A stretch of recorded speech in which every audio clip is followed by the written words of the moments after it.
Hey there and welcome back to another video, the 2-5-1.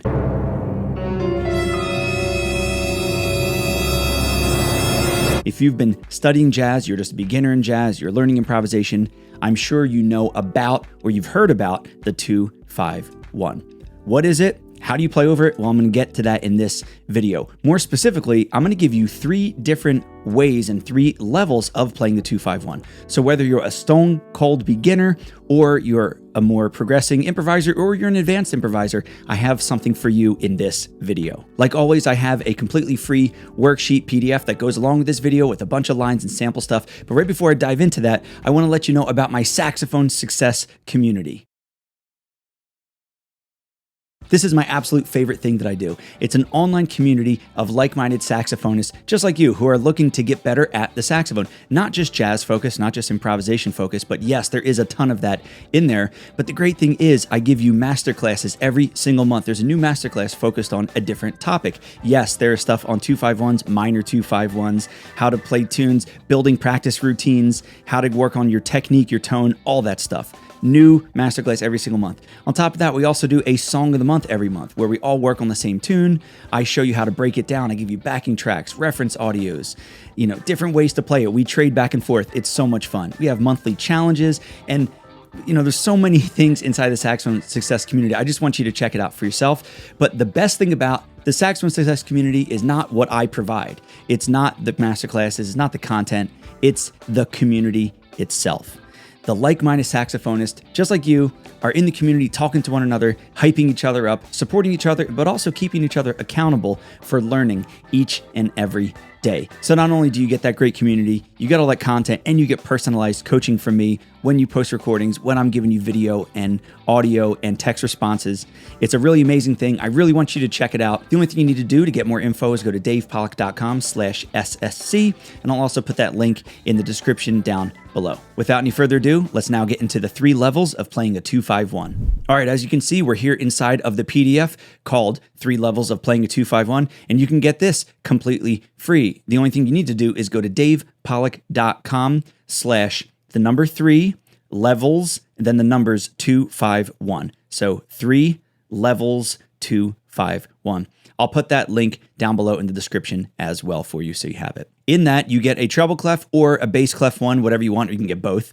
I included both of them there for you. I'm going to be looking at the treble clef one because I play treble clef instrument, and the examples I'm going to be playing on alto saxophone. Just know that this is just all in the key of C. It's not in C on alto or whatever. I play it in concert C here because I don't know what instrument you're playing, but understand that you can just read it as the key of C, whatever it is on your instrument, and then you can transpose as needed. So before I get into any of the levels, I want to talk about what exactly is a 2-5-1.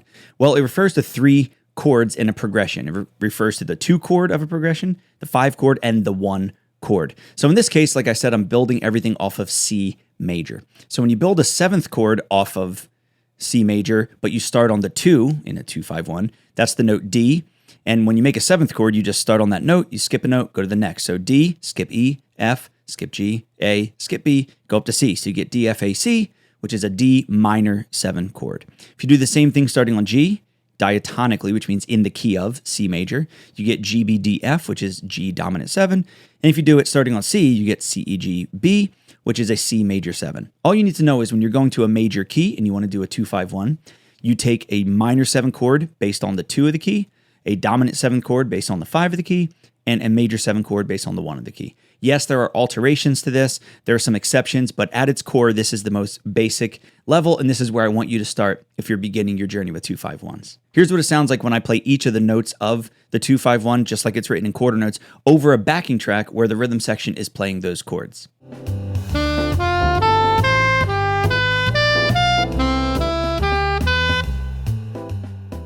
All right, so for level 1 of improvising, if you're new to improvisation, but you want to play over this 2-5-1, but you don't know how to do it, do I do Dorian scales and mixolydian? Do not worry. The easiest thing you're going to do is play in the key center or key signature of the 1 the entire time. Full stop. That's it.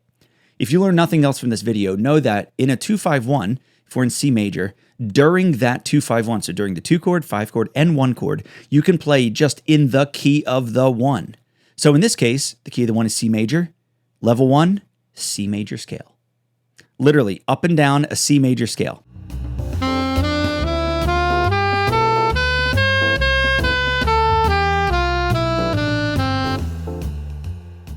We're going to spruce it up a bit, maybe with some rhythms, articulations, non-note musical elements. That's separate. But in this video, I'm talking about what harmonically can you actually play over it. And you can just use the notes of C major scale throughout the entire thing. Sure, if you want to say, well, yeah, because if you start on D, you create D Dorian and G is G mixed. I'm not even talking about starting on D or G. I'm literally saying just play anything in the key of C major. Anything at all. You don't believe me? Try it out right now. Pause the video, get your instrument out. Put on a backing track, go on iReal Pro or whatever, find a 2-5-1, play the major scale in the key of the 1 up and down, mess around with it, play thirds, play this, play that. I promise you it will work. Don't have your instrument right now or don't want to do it? Well, I'm actually going to demonstrate this now on saxophone. I'm literally just going to play stuff in the key of C major. I'm not going to play anything outside of concert C major. I'm not going to be thinking about licks. I'm not going to be thinking about the chords, just playing in C major, while the backing track plays D minor to G7 to C major. Check it out.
How cool is that?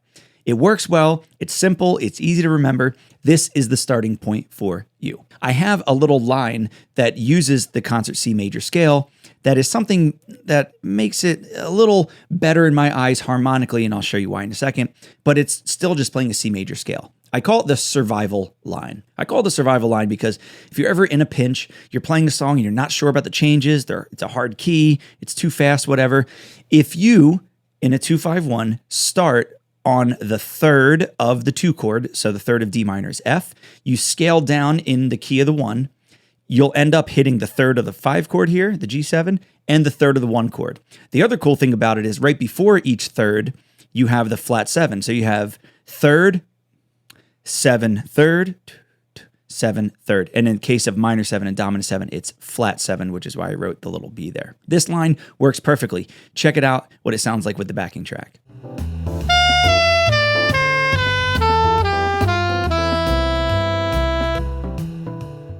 Nice and easy, works well. You know, it just goes down the scale and it hits each of the chord tones and it gives that nice voice leading going from 7 to third, landing on good chord tones, but it's still just playing the major scale.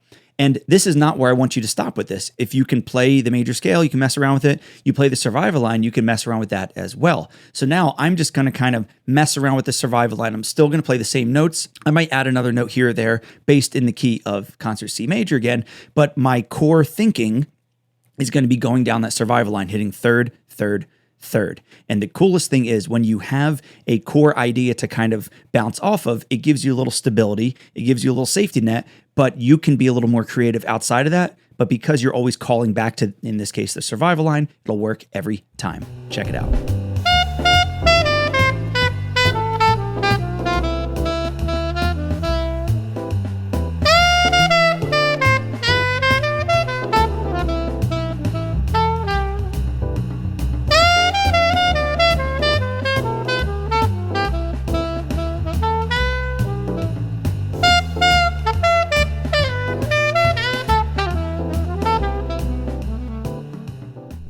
All right, now for level 2, we're going to be talking about the chord tones.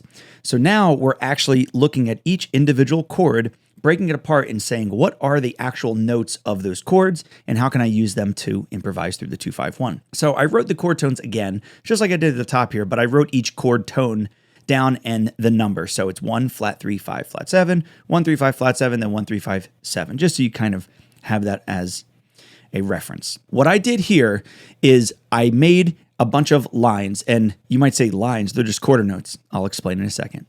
What I did was over the 2 chord, I played only the 4 chord tones of D minor. Over the 5 chord, I played only the 4 chord tones of G7, and then I resolved just on the C major chord, I resolved to E every single time. Why? Well, I want it to be consistent, resolve to the same chord tone, and I think the 3rd is the most stable. It's the strongest chord tone. It gives the best quality. I like it the best. And I didn't want to play through the 1 chord because when we're talking about 2-5-1, really all of the motion and all the action is over the 2 and the 5. So what I did was, like I said, I played each of the chord tones, but I didn't just play them the exact same way every time. There are 8 different lines here. For the first 4, I went up the 2 chord, 1 3 5 7. And then for the last 4, I went down the 2 chord, 7 5 3 1. What I changed each time was the order of the 5 chord. So you notice that here in the first line, I go 3 1 7 5. In the second one, I go 5 3 1 7. Then I go 3 5 1 7. Then 3 5 1 7 going down. So I basically change up the 5 chord, the shape of it each time. There are a million different ways you can go about this. I just showed you 8 examples here, keeping the 2 chord the same for 4 times and then going down for 4 times. But you can do that for the 5 chord. You can edit the 2 chord every time, have the 5 chord go up in root position every time. But for me, when I first start playing, and I want you to start playing 2-5-1s, when you start using chord tones, for me, most of the action and most of the alteration is going to be over that 5 chord, and especially as we get into level 3 with actual alterations to the notes. But even here, I think it's better to have a more stable 2 chord, have a little more action on the 5 chord, and then resolve nice safe landing on the 1 chord. Think about it like jumping off of a diving board, right? The setup every time is the same. You run up, you bounce, and it should be nice and clean. And then in the air, that's the 5 chord, you do all the tricks, and then hopefully the landing is solid, and that's going to be our 1 chord. So here's what it sounds like when I play all these chords exactly how they're written with the track.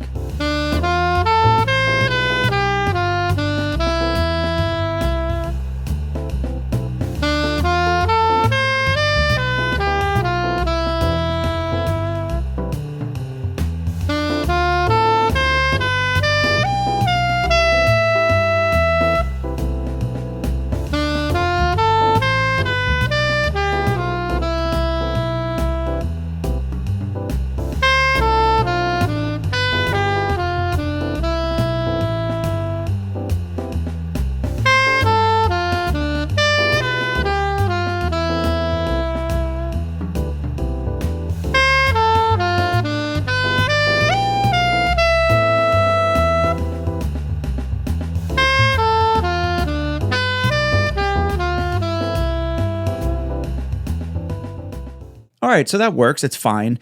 But I'm sure if you're listening to this and you want to improvise well as a jazz musician, you're like, I'm not just going to play quarter notes every single time. Now, there's nothing wrong with quarter notes, right? They're fine.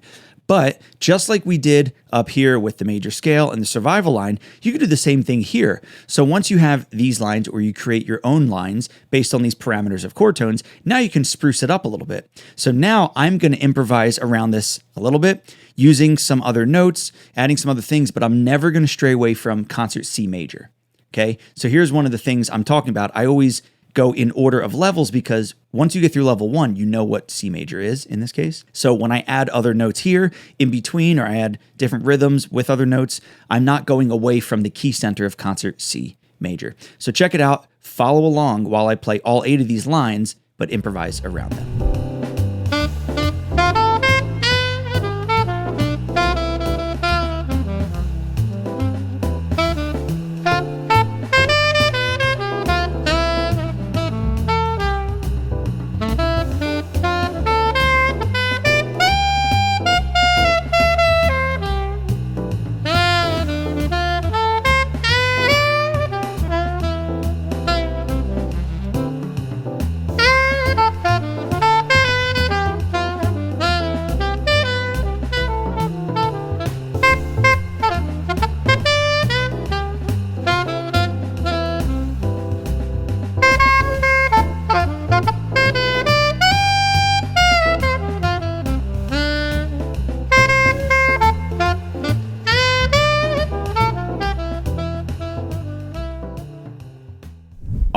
Now, the moment you've all been waiting for, level 3.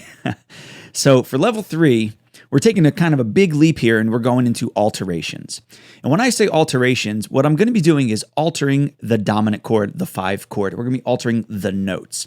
Just like I said in level 2, where I'm going to be kind of altering maybe the shape of the line and the shape of the chord. In this one, I'm going to be altering the notes of the 5 chord. I'm leaving the 2 chord alone, and for the 1 chord, I'm just going to be resolving on a whole note.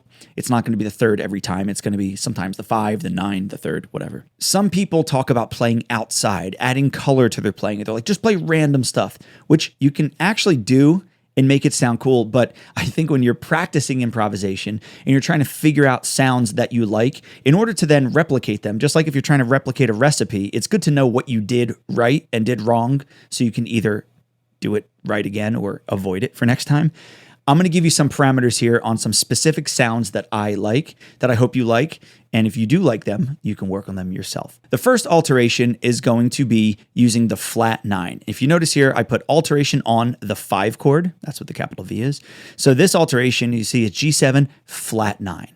The best way to think about this is when you get to the 5 chord, is to think of the 3, 5, flat 7, flat 9 of G7, so not the root, which gives you a B diminished 7 or D diminished 7, F diminished 7, A flat diminished 7. Gives you this diminished 7 sound when you play the 3, 5, flat 7, flat 9. So what I'm going to do is I'm going to play something over the 2 chord in the key of C major. Then over that 5 chord, I'm going to feature these 4 notes, and then I'm going to resolve into C major. Here's what this one sounds like.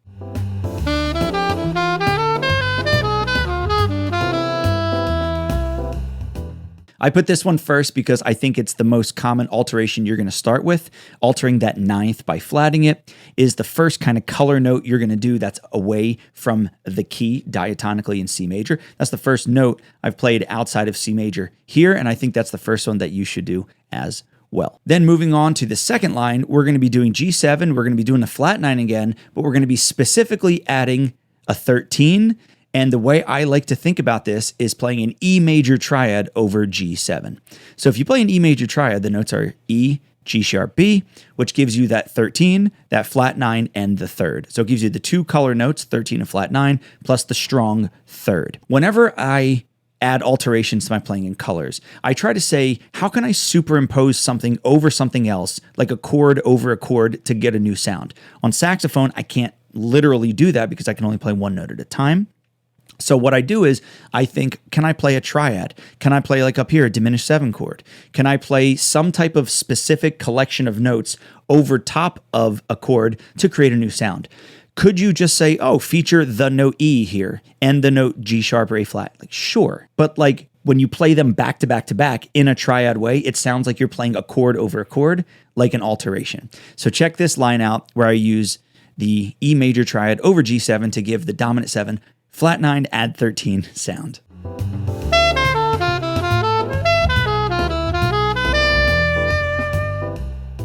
This is one of my absolute favorite alterations. If you've ever listened to me play, and you've ever listened to me play 2-5-1s, you've probably heard me play this sound more than once. Maybe not this exact lick, maybe, but definitely I've used that sound a lot. So now moving on to the third alteration, we're going to be using G7 flat 9 once again, but now with a flat 13 added. Here we have 13 with flat 9, now we're adding the flat 13. So what we're going to do is we're going to play the notes A flat, C flat, or B, and E flat, which gives you flat 9, 3, and flat 13. So it gives you once again the flat 13, the flat 9 here was 13 and flat 9, and that strong 3rd, but that triad is an A flat minor triad over G7. Say that again.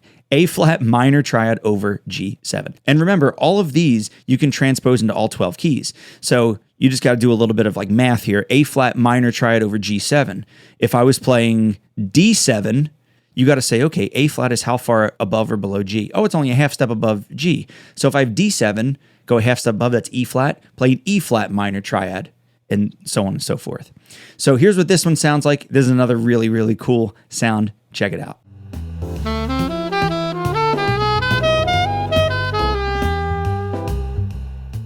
And right before I get into the final alteration here with these long 2-5-1s, I just want to say this is not an exhaustive list of every single alteration you could possibly have in a 2-5-1. These are just a few that are really strong that I really like. If you hate all of them, that's totally fine. You're your own player, you can choose your own stuff. But if you're beginning with 2-5-1s and you've gotten through key centers, you've gotten through chord tones, and you want to take it to that next level, level 3 in this case, these are great for you to work on and to put into your playing. So for this final one, we're going to be doing the dominant 7 chord with a flat 9 and sharp 11. If you've ever played the song The Girl from Ipanema, the bridge there uses this chord a couple times. It's really beautiful sound. Now remember here, the backing track's still just going to be D minor 7, G7. We're going to be creating that flat 9, sharp 11 sound with what we play, even though it's one note at a time. Check this one out.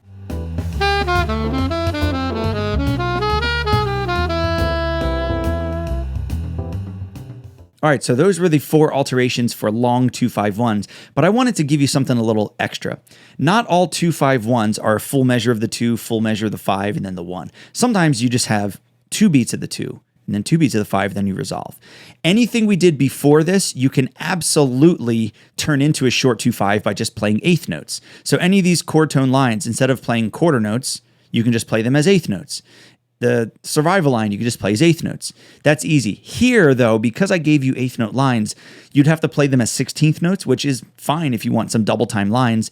But I wanted to actually give you eighth note lines over the short 2-5 so it makes a little more sense for you. So these are the exact same alterations as the long 2-5s. It's just that they're short 2-5-1s. So I had to cram in this alteration into just 2 beats because remember, I'm still leaving the 2 chord alone. So in this example here, in all 4 of these examples, the 2 chord is unaltered. That's still diatonic to C major. All the alteration is happening on the 5 chord, so that's beats 3 and 4. What I'm going to do is play all 4 of these in a row for you so you can hear all of them. Check it out.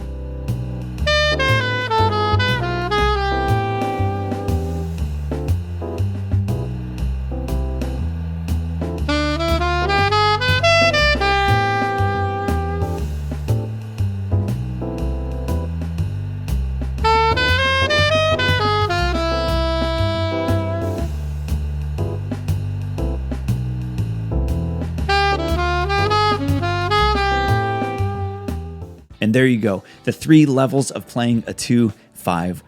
Whether you just started on your journey of improvisation and never played a 2-5-1, you knew what it was, or you're a more advanced improviser and you just wanted a little more vocabulary to add to your playing, I hope this video was helpful for you. I know if you add these exercises, these lines into your playing, and you go through and create your own chord tone lines and survival lines and you mess around with it in your own alterations, I know you're going to add so much more to your playing. You're going to have all these different options in your vocabulary and it's just going to sound better and better every time you play. I know in the beginning I talked to you if you were a saxophonist and told you about my saxophone success community, but you might actually not be a saxophonist watching this, which is great. This video is not just for saxophone players, it's for anybody looking to improvise. And if you're not a saxophone player, or even if you are, I do have something specifically for you as well. I have a complete improvisation course, a step-by-step course that goes from the beginning stages of hearing things, learning non-note musical elements, all the way through all the steps of improvisation. It's called Simple Steps to Improvisation Success. You can check it out for yourself by going to davepollack.com/simplesteps. Once again, I'll put the link to that in the description down below. I know it's a bunch of links I've been talking about in the description below, but it's all stuff that I think will absolutely help you in your playing. So definitely check out Simple Steps to Improvisation Success, whether you're a saxophonist or not, but it's for every single instrument, bass clef, treble clef, any instrument. I give you lots of different resources there and tons of audio files, tons of video lessons, tons of worksheets, everything that's really great to help you on your improvisation journey without overwhelming and confusing you. Don't forget to pick up the free PDF that goes along with this video so you can start practicing those lines today. Thanks so much for watching, and I'll see you in the next video.